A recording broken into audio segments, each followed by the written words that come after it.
Out goes fiery Leo and in comes earthy Virgo as the sun moves into Virgo, setting the tone for the next 30 days or so.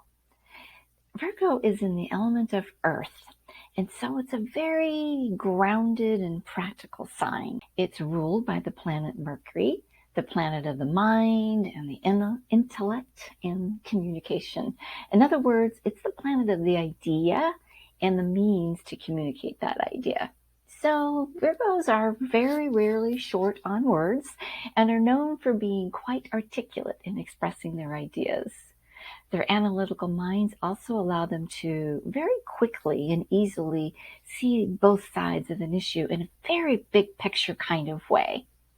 The natural instinct of Virgo is to analyze, that mercurial again, review and organize. And it's also very health-oriented. The low road of this energy, because every sign has a low road energy, it can be overly critical, but usually more of itself than others.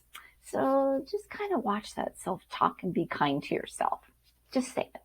As you think about the next 30 days, consider what in your life needs more structure or to be reorganized, or how you might amp up your self-care, your health routine, your rituals, and pay attention to what you feed your mind, your body, and your spirit.